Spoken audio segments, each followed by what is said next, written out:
All right, so back again.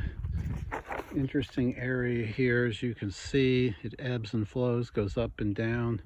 There's not a lot of rock here through the middle. Comes over here where there's a lot more stacked rock. There's this little area I'm on where the rocks got a lot smaller than the big rock stacked on the sides down there in the trench.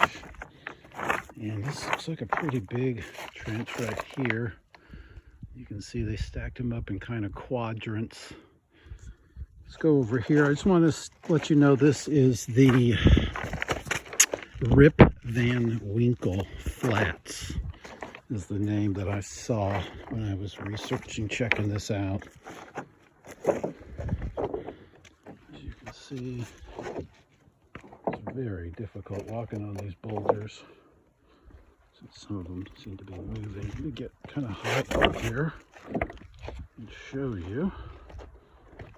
Sorry about the unsteady video. You can see this goes way far down. Lots of stuff over there. It goes, just continues to go down and down and down.